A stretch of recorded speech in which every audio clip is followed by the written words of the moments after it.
Rocket Baby.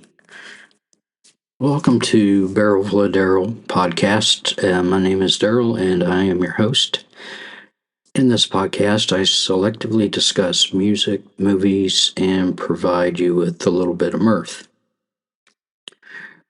Regarding the music section, I typically select an artist or band that is personally significant to me, music that affects my life. You may not be familiar with my selection, but my intent is to change that.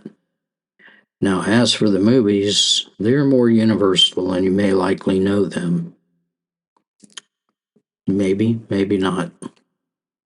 By the way, you can contact me at bfodpodcast@gmail.com.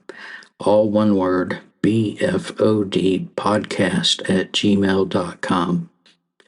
Your comments are always welcome, and any song or music requests will be considered, as long as it's not ABBA. So, in the words of Isaac Brock, here we go. For the music, today I will discuss with you a music genre. Way back in 1952, a composer named John Cage created a composition titled 433, written as 4 with a single quotation mark and 33 with a double quotation mark, meaning 4 minutes and 33 seconds. Also, it's in 3 movements. Written for any instrument or combinations of instruments, the score instructs the performers not to play. So for 4 minutes 33 seconds, there's no music. Only the ambient noise in the theater and all the instrument players just sitting there looking at each other. So this composition can be found and downloaded from Apple Music if you are curious or if you suffer from insomnia. So this was an important thing that happened. It kind of shook up the music world a little bit. And it was basically the first instance of a genre called ambient. Now, ambient music emphasizes atmosphere over musical structure, typically with synthesizers and nature sounds. It gives a sense of calmness, or it can enhance contemplation. Also, studies have shown that ambient music is a non-pharmacological method for improving sleep quality. And it's probably good stoner music as well. The genre originated in the 1960s and 70s. And it was popularized by a musician named Brian Eno, who gave it the name Ambient. In 1978, Brian released a seminal album titled Music for Airports, in which all the songs are ambient. He opined that ambient music must be as ignorable as it is interesting. So he went on to release several more ambient albums, and at times working with artists such as Harold Budd and David Byrne. Although ambient music was being used in film soundtracks starting in the 1970s, it really did not gain a great following until the 1990s when the internet sprang up. These days there are many ambient artists and albums, thankfully.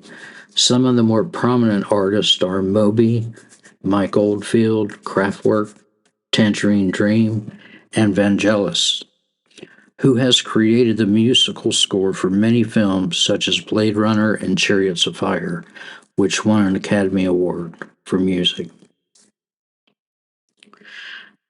Now, my personal favorite ambient band is called Boards of Canada. Consists of 2 Scottish brothers, Mike Anderson and Marcus Eon. I'm not sure about that last name. I probably just murdered it. It's spelled Eoin. I'll leave that to you.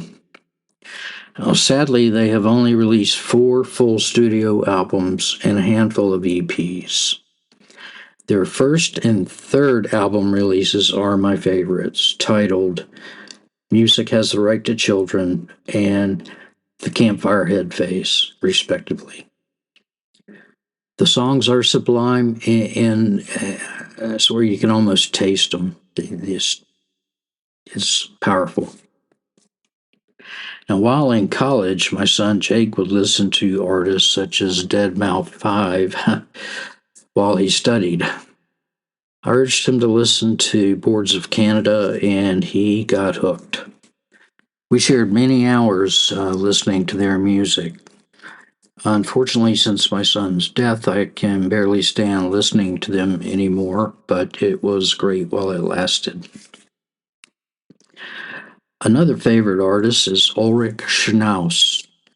I'll spell that in case you're taking notes. Ulrich, Ulrich, Schnauz, Schnaus. I do believe he's German. But his album, Faraway Trains Passing By, is also an excellent ambient album.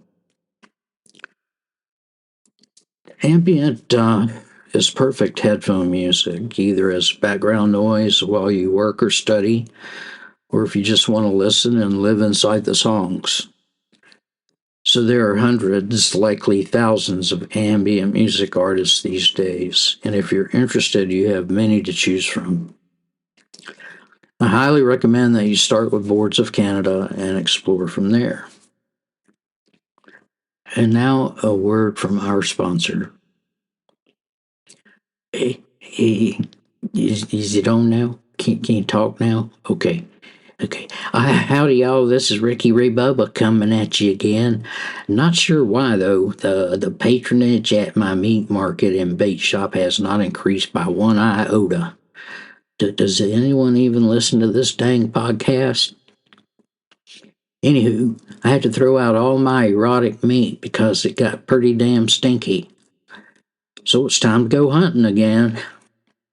Anywho, the bait shop's still open, so come on in and get your worms and crickets and such. If you mention this podcast, I'll knock $1 off your bill.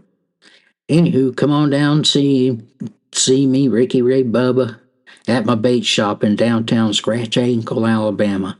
It's right across the street and a rock's throw away from the Piggly Wiggly. Thank you and bye, y'all. Okay, we're back. Let's talk about a movie. Spoiler alert. I'm going to be talking about the movie Blade Runner. So if you haven't seen it, you're interested in seeing it, you may want to skip this portion and come back to it later. So Blade Runner was released in 1982 and directed by Ridley Scott. I saw it in the theater when it first came out, and wow, I was just drawn right into it. This film has the most atmosphere than any other movie I've seen. The music score is ambient, composed by Vangelis, and helps set the mood for the film. The setting is Los Angeles in the future, a very bleak future. Every scene is dark and rainy, and the characters pretty much stay wet during the entire film. So in this future, the Tyrell Corporation manufactures synthetic humans known as replicants, who are sent to work on space colonies. The replicants are programmed to a life of 4 years to prevent them from acquiring high emotions and becoming dangerous to humans. And it takes a special test that the cops use to determine the difference if a person is a real human or a replicant. So it's not easily spotted. Now, as the movie starts, a group of 4 replicants who are near their death dates escape from their space colony and come to Earth in the hopes of having their lives extended. but it is illegal for them to be on Earth, and a Blade Runner is a specialized cop that hunts down and kills the replicants. Now, the Blade Runner in this movie is named Deckard, and he's played by Harrison Ford. The replicants are very powerful and dangerous, so Deckard has his hands full. The lead replicant is Roy, played very menacingly by Rutger Hauer. The other three, almost as deadly as Roy, are Leon, Zora, and Pris, played by Daryl Hannah. Deckard visits the Tyrell Corporation to gain any new knowledge regarding the recent replicant models. While there, Tyrell asks him to perform his test to determine whether or not a person is a replicant. So the test is performed on Tyrell's assistant, Rachel, played by Sean Young. Deckard determines that she is a replicant, but she's unaware of it. Regardless, and almost needless to say, they end up falling in love. Now, the first replicant that Deckard tracks down is Zora, an exotic dancer in a nightclub. After a short foot chase through the wet streets of Los Angeles, he guns her down. Now, Deckard does not know it, but the replicant Leon witnessed her death. And I guess it pissed him off. Later on, Leon attacks Deckard in the streets, literally picking him up and throwing him around like against cars and stuff. Then he begins to strangle Deckard, and he says, "Time to die." After the words leave his lips, a bullet opens up the back of his head from a gun shot by Rachel. Eventually, Deckard gets into a fight with the replicant Pris, who nearly kills him as well, but she ends up thrashing around on the floor with 3 bullets in her. In a final showdown, Roy shows up and finds that Pris is dead, and he starts looking for Deckard, who is still in the building. Rutger Hauer was perfect in this role, especially this scene, and he scared even me. Their fight scene ends up on the roof, and Deckard ends up hanging by his fingernails on a beam sticking out over the street. So he's pretty high up, okay? Roy watches and smiles as Deckard continues to slip, and at the last moment, he reaches down and grabs Deckard's arm, saving him from the fall and hoisting him back up to the roof. The two sit together in the rain as Roy speaks of his brief life and his impending death. Then he quietly dies, leaving Deckard alive on the roof. Oh, by the way, Deckard's boss knows that Rachel is a replicant and tells him he has one more job to do. Basically, kill Rachel. Deckard ignores this order, and he and Rachel escape into the proverbial sunlight. Now, this movie did not fare well at the box office and had mixed reviews, but it later grew into popularity and was one of the first films to be released on DVD. A sequel was recently made titled Blade Runner 2049, starring Ryan Gosling. It very much continues the theme and also has a short scene starring Harrison Ford. Blade Runner is on Netflix until the end of April, so if I have enticed you, please watch it for yourself and be amazed by the story and the texture of this film. So I have a new word for the day. The word of the day is masticate. Masticate. No, it is not an act of self-gratification.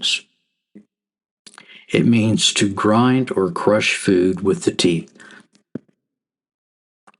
Basically, when you chew food, you are masticating. So next time you're headed out to lunch, let your co-workers know that you're going for some mastication. You'll be sure to turn a few heads. Joke of the day. I used to know so many jokes. I could rattle them off literally for hours. But those brain cells seem to be AWOL these days.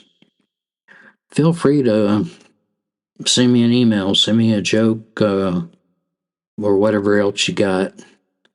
BFODpodcast@gmail.com. So here's the lame joke of the day. Why did Helen Keller play piano with only one hand? So she could sing with the other. There's also a Lou version of that joke, and I'll leave that to your imagination. Question of the day. First, we need to discuss the answer to the question from last time. Is Cheese Whiz real cheese? Bottom line, no, it's not. However, it was at one time. But then Kraft changed the recipe, and the word cheese is not in the ingredients, which are whey, milk, canola oil, maltodextrin, blah, blah, blah. I mean, the word cheese is on the label, so I don't know how they get away with that, unless, adding the word dip after it makes a difference. Cheese dip. So I don't eat Cheese Whiz. Well, I haven't for decades anyway. However, it is very effective for giving my dog her medication. So here's the new question of the day. You ready? Why do farts stink? And why do some of them not stink?